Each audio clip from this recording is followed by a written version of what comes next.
warahmatullahi wabarakatuh. Selamat siang, salam sejahtera untuk kita semuanya. Perkenalkan, saya adalah Dr. Anam Miftahhuda MIKOM. Saya adalah pengajar dari program studi Ilmu Komunikasi Universitas Negeri Surabaya. Hari ini saya akan menyampaikan materi merupakan salah satu mata kuliah yang saya ampuh di dalam program studi ilmu komunikasi, yakni metode penelitian sosial. Video ini merupakan salah satu contoh wujud dari tridharma perguruan tinggi yang di sini adalah dalam bidang pengajaran. Oke, hari ini saya akan menjelaskan tentang rencana pembelajaran semester atau RPS dengan mata kuliah metode penelitian sosial yang di sini menjadi bobotnya adalah 3 SKS. Dalam mata kuliah MPS atau metode penelitian sosial ini dibagi menjadi 2 sesi, yakni sebelum UTS dan setelah UTS, dan diampu oleh 2 dosen pengampu. MK di dalam mata kuliah metode penelitian sosial. 1. Mahasiswa mampu menguasai metode penelitian sosial dan mampu mempraktekkan untuk mengamati permasalahan sosial. Yang kedua, mahasiswa mampu membuat proposal penelitian sosial. Dalam deskripsi mata kuliah metode penelitian sosial ini adalah merupakan mata kuliah metode penelitian yang akan mengkaji paradigma penelitian, jenis penelitian, baik kualitatif maupun kuantitatif, filosofi penelitian, rumusan penelitian, hingga metode penelitian serta menyusun instrumen penelitian sosial. Adapun referensi di dalam pembelajaran ini baik dari buku maupun dari jurnal penelitian yang akan direview oleh mahasiswa sebagai pembanding antara penelitian kualitatif, penelitian kuantitatif. Di dalam metode penelitian sosial ini, di pertemuan pertama tentunya kita akan kontrak perkuliahan dengan mahasiswa dengan menentukan membacakan RPS, apa saja referensi yang akan dipakai di dalam mata kuliah ini. Yang kedua, di pertemuan kedua dan ketiga nantinya kita akan membahas tentang paradigma penelitian, baik itu positivistik, konstruktivistik maupun dari kritis. Jadi paradigma ini adalah bagian dasar di dalam memahami filosofi penelitian, metode penelitian. Di pertemuan yang keempat nanti kita akan membahas tentang ruang lingkup, fenomena sosial, kajian-kajian dalam ilmu sosial, epistemologi, aksiologi, dan ontologi di dalam penelitian. Di dalam pertemuan yang kelima, kita akan membahas tentang ruang lingkup penelitian, ruang lingkup metode penelitian secara kuantitatif, kualitatif, maupun mixed method. Di dalam hal ini, mahasiswa nanti diharapkan mampu membedakan antara penelitian kualitatif dan penelitian kuantitatif, maupun bagaimana cara menggunakan mixed method di dalam penelitian sosial. Selanjutnya, di pertemuan yang ke-6 dan ke-7, kita nanti akan mahasiswa mampu menjelaskan atau menyusun latar belakang penelitian, tujuan penelitian, manfaat penelitian, dan tinjauan pustaka penelitian. Sekaligus ini nanti kita akan beri contoh atau mereview dari penelitian-penelitian terdahulu.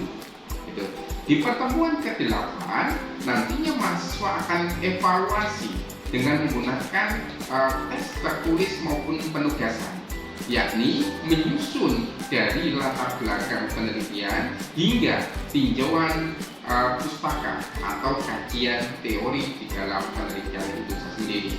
Selanjutnya di pertemuan yang ke-9, mahasiswa sudah bisa menyusun langkah-langkah penelitian sosial yang di situ nanti baik itu secara kuantitatif maupun kualitatif, mahasiswa bisa menyusun metode penelitian yang di dalamnya bagaimana kita menarik teknik sampling, teknik secara kualitatif maupun teknik sampling atau secara kuantitatif. Selanjutnya, di pertemuan ke-12 dan ke-13, mahasiswa bisa membuat instrumen penelitian, baik itu secara kuesioner maupun membuat interview untuk penelitian kualitatifnya. Selanjutnya, pertemuan 14, bagaimana mahasiswa bisa menjelaskan dan menyusun FGD, menyusun skenario FGD dan juga menyusun dari instrumen gap interview. Selanjutnya di pertemuan yang ke-14 dan 15, mahasiswa dapat menyimpulkan atau menganalisis data-data yang dihasilkan secara kuantitatif maupun kualitatif. Yang dilanjutkan di pertemuan ke-15, kita akan evaluasi proposal penelitian sosial.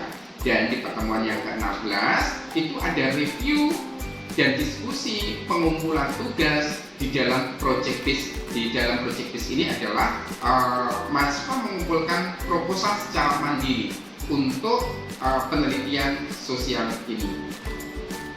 Demikian, itu adalah rancangan di dalam RPS metode penelitian sosial.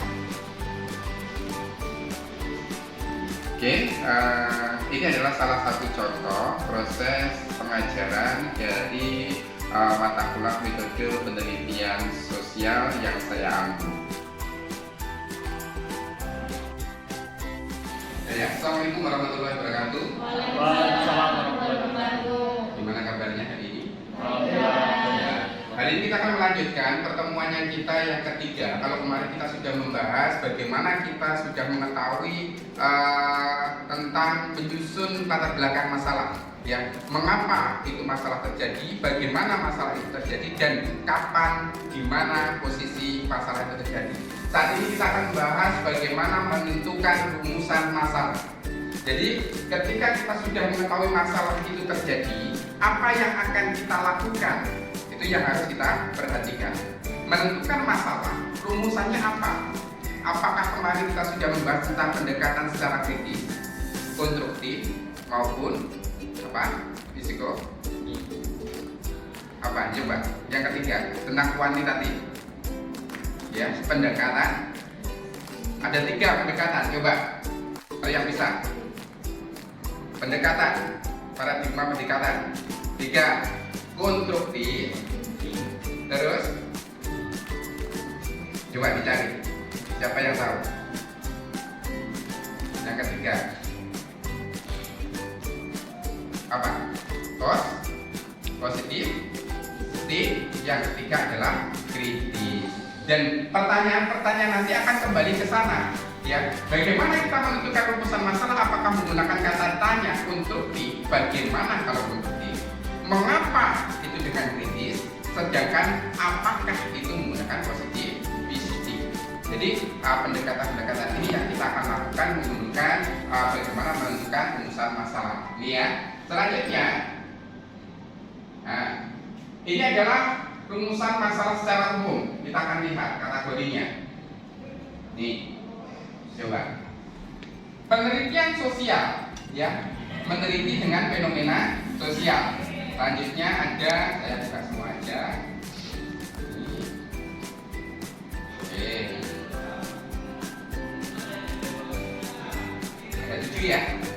Yang pertama, kita adalah bukan meneliti fenomena sosial. Kalau kesalahannya, ini kesalahan-kesalahan umum dalam menentukan, bukan fenomena sosial. Karena kita orang sosial, kalau kita meneliti eksak ya tentunya eksak. Karena ini MPS, berarti penelitian kita adalah tentang sosial. Kesalahan-kesalahan dalam merumuskan penelitian sosial. Yang pertama, bukan meneliti fenomena sosial, pasti tentu salah. Yang kedua, variabel terlalu abstrak. Abstrak itu umum sekali. Kalau ilmu sosial dalam wujud seperti jarum suntik, dalam, tajam. Yang selanjutnya adalah variabel yang tumpang tindih, banyak ambiar. 1 ada banyak, 2 tidak bisa terukur ambiar. Jadi itu adalah kesalahan. Yang keempat adalah variabel klasik, aktuasi. Itu pasti itu adalah sudah tidak relevan lagi. Itu juga salah. Selanjutnya ada unit analisis yang tidak jelas atau campur baur yang tadi sudah ya. Dia tidak diturunkan dari teori, cuma anggapan pribadi. Jadi ketika kita berbicara tentang penelitian itu harus prosedurnya jelas. Satu. Poin-poinnya adalah jelas, gitu ya. Dan selanjutnya adalah logikanya juga bisa terbalik. Logika terbalik itu bisa kita pikirkan. Apakah itu ya yang disebutkan sebab akibat atau akibat dari sebab. Itu adalah rumusan masalah ketika kita menyusun rumusan kesalahan-kesalahan dalam menyusun rumusan masalah. Lanjutnya ya. Nih, kita akan ini ada yang 8. Pemahaman variabel yang tidak tepat. Ini juga akan menjadi kesalahan ketika dalam penelitian. Oke. Tahapan proses penelitian. Ini bisa diperhatikan. Yang pertama, mengidentifikasi masalah. Kalau tadi sudah, masalah sudah ada, berarti kita identifikasi masalahnya. Menentukan hipotesis. Hipotesis apa hipotesis? Dugaan. Ada dugaan. Kalau di kualitatif ada bracketing. Ya, bracketing itu adalah perasaan. Bracketing itu adalah ya juga persepsi sementara. Tetapi kita munculkan di situ. Selanjutnya ada studi literatur. Literaturnya jelas, ya, mengidentifikasi masalahnya juga jelas. Oke, saya tidak tanya pakai kacamata.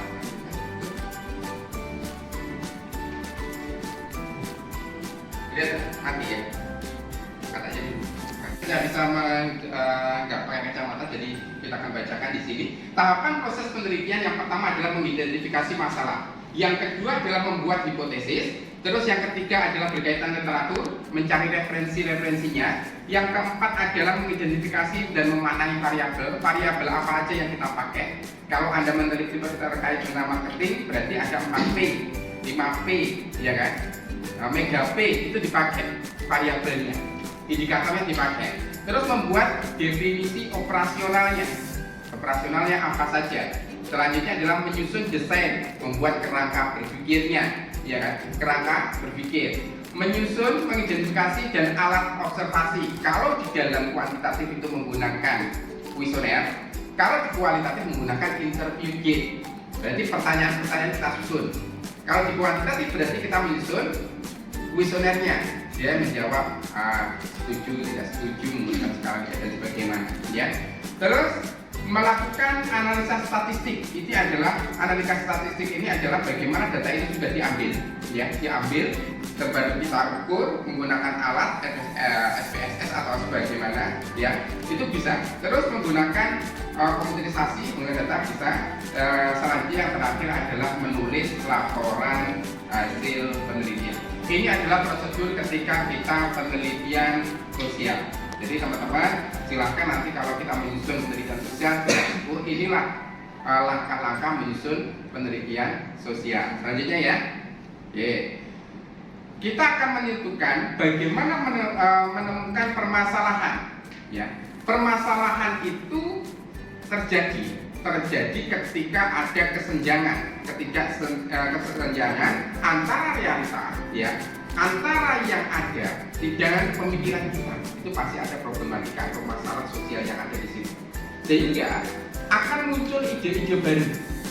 Mungkin kalau kita bidang komunikasi, ya, contohnya kita akan meneliti tentang kesenjangan pemberitaan X terhadap Y, ya, kan banyak penderitaan tentang semiotika gambar A, makna dibalik itu ada apa, itu bisa kesenjangan itu.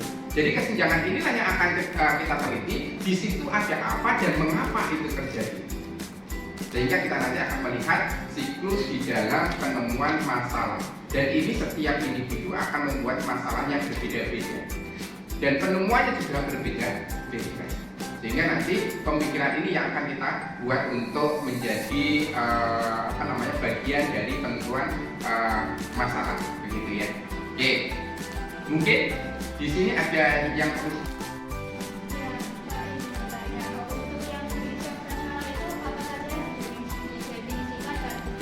Apakah kata-kata kunci yang ada di penemuan permasalahan kita atau yang seperti apa yang perlu kita definisikan? Terima kasih. Operasional.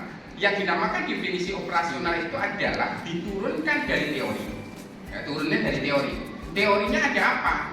Kalau kita berbicara cantik, indikatornya apa? Pak operasional. Cantik itu tinggi. Tinggi, contoh ya, tinggi itu yang dinamakan tinggi itu lebih dari 150. Contoh, putih. Nah, putih itu kategori putih itu seperti ini definisinya. Ya kan? Rambutnya lurus. Definisinya rambut lurus itu seperti apa? Definisi operasional itu diturunkan dari teori berdasarkan indikator-indikator yang akan tercapai. Ya, contohnya ya kita yang sederhana aja untuk marketing communication yang menggunakan 4P. Price, harga. Harga adalah pengertiannya apa? Ya, nominal yang untuk menilai suatu barang.